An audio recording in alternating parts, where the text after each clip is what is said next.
Hey, what's going on, everyone? I know that I've been saying a lot that I'm going to get a new microphone, and I finally did. It's a Blue Snowball, so soon you'll be able to hear my annoying voice in much higher quality. So, with that out of the way, enjoy this video, guys. Hey, what's going on, everyone? Today's video is going to be, about the whole NX third-party support thing, so I'm going to get right into it. So I've seen absolutely no shortage of NX leaks, NX discussions, NX third-party support crap, which is our main topic for discussion. So I'm gonna, obviously talk about that. So what's this whole deal with NX, third-party support thing? You're getting a lot of people that are saying that it's gonna have jack shit for third-party support, and then you have a lot of people and news articles saying that there's gonna be a lot of third-party support, and obviously you don't know which side to believe. So let's look into this a little further. So, like I said, you've got all these news articles that are saying things like, "Oh yeah, Nintendo NX is, they're sending out, a bunch of developer units to third-party developers and, all of this stuff." And then you have the people that are sort of ignoring that, that are saying that, yeah, if they don't send out stuff to third-party developers or they don't make it third-party developer friendly, then they're going to be fucked. So, if you do believe that they are, and I personally do, that they're sending out dev kits to third party developers, then that's definitely good news because that means they're not stupid and they're getting third party developers acquainted with the hardware as they should. And they should be doing that years before launch, mind you, because they should, really be giving all developers the inside so that they don't run into a Sega Saturn situation where you have this powerful console that you can't do shit with because you don't know how to make it work. So if that's the case, then I'm very glad that Nintendo is sending out dev kits to these developers because that is crucial. You need to let the third party developers know how your hardware works. That is an integral part because if you don't know how the hardware works, you're not going to be able to make good games for it, and of course, that's going to result in bad games, which are going to drive people away from your core hardware, which is not good. And on the topic of third party developers themselves are saying that if Nintendo's NX follows the same path that the Wii U did, they're just not even going to touch it because they ran into so many problems with the Wii U. They did not like it, they did not like how it worked, they could not work with it very well, and they have personally said that if Nintendo can't make it work more like the PlayStation 4 and Xbox One, then they're not going to touch it at all. And if they do touch it, then it's obviously not going to be very good. It's going to end up a lot like Watch Dogs did for the Wii U. It was a mediocre game ported to a mediocre. It was a mediocre port of a mediocre game. So that's just going to happen again, and then they're just going to drop out after they have one experience, and that experience is bad. Even if it's a great console, then that's exactly what happened with the Wii U. The Wii U is a great console, but it just doesn't have the power and it doesn't have the support behind it to justify, third-party titles. So third Nintendo needs to listen to these third-party developers. Nintendo needs to make sure that NX, even if it's and it might be too late for this, they might have already fucking screwed up, but they need to make sure that NX follows generally the same path as the Xbox One and PlayStation 4 if they want to be a success because they can't be that guy on the sideline anymore. They have to compete with the others if they want to succeed in the gaming industry nowadays, or else they're just going to fail. That's the nature of it. Nintendo isn't what they used to be. They're not the juggernaut they used to be in the gaming industry. They aren't as a prominent a name. So they need to make themselves like that again. And obviously, making competing hardware is the way to do that. So Nintendo, if you're listening to me, which you're not, then well, take my advice. So now let's discuss what I think will happen if Nintendo chooses the right path and they take the advice that pretty much the entire gaming community that loves Nintendo is trying to give them. Now, if they choose the right path and they go the way of the Xbox One and PlayStation 4 or above the Xbox One and PlayStation 4 and they release powerful hardware and they can, have AAA titles on it, then I think that they, of course, are going to draw more people to their console because one, they have their own kick-ass first-party stuff that they're obviously not going to release on other hardware, and they have the third-party support. And so there you're getting everything. You're getting everything that you could possibly want in a console. You're getting kick-ass first-party stuff from Nintendo, which is always great. And you're getting kick-ass, third-party AAA titles that look fantastic. It might even look better on the Wii U. Now that's or the NX, sorry. And that's if they choose to go that way.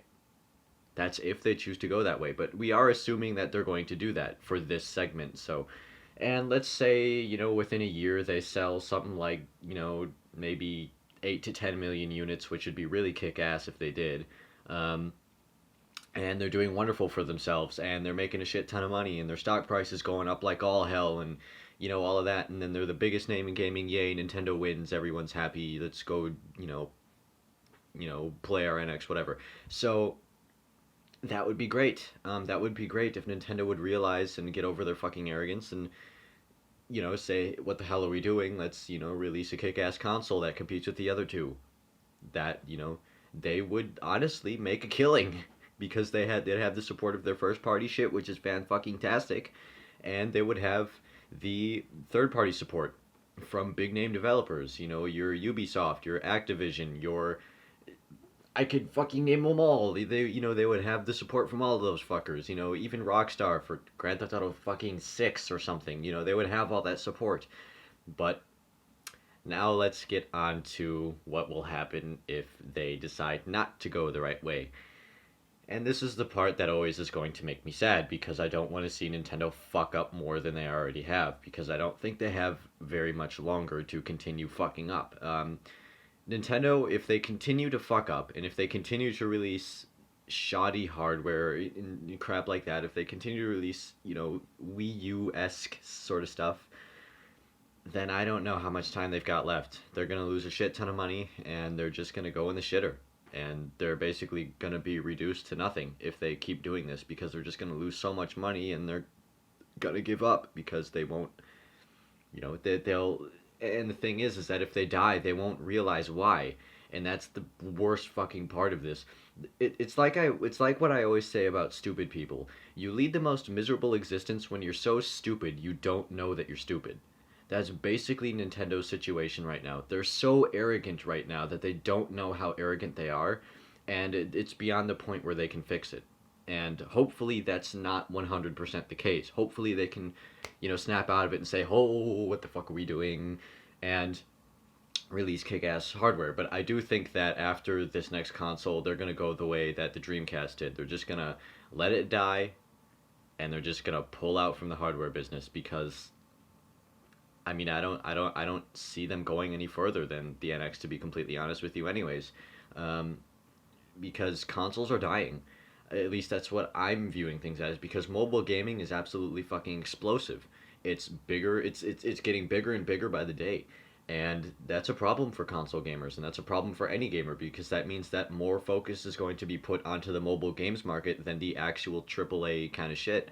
And while phones within the next couple of years probably will be powerful enough to power these games, it's just not going to be the same. And that's where I think Nintendo is going right now. That I'm thinking that they're gonna, if they really screw up with NX, then they're just probably gonna pull out entirely and go straight to mobile and go from there. And that's really sad, but that's unfortunately how it seems like it's gonna go out for them. So, and that's in a worst case scenario. I'm not saying that's gonna happen. I'm just saying that it could happen if it goes to hell. If everything goes to hell, they might just go straight to mobile, and they might even release really good shit on mobile. You never know, but I guarantee you it's going to be flooded with shitty microtransactions, so let's hope it doesn't go that way. And moving on, and I've said this once, actually I've said it about 1 billion times, and I'll say it again. Open YouTube, you fucking idiots! Let people upload footage when NX releases, because that's going to make your console get exposure up the ass. YouTube is one of the biggest sites on the internet. If you close down YouTube for NX, you're fucking yourself. So stop doing that. Let us upload NX footage, because you're really pissing a lot of people off, including me. So just let us upload shit. And I've literally made videos on this before. Entire videos that you can go check out. And it's, you guys just need to really calm down with the YouTube censorship, because you're fucking yourselves and you're fucking over a lot of people, including big name YouTubers that can get their channels taken down because of your arrogance. So stop it with the YouTube shit. Let us upload videos. That is probably one of my biggest points, because you will make a lot of money doing that. And the thing is that you probably think that you're making more money with the partner program because you're pulling part of their ad revenue.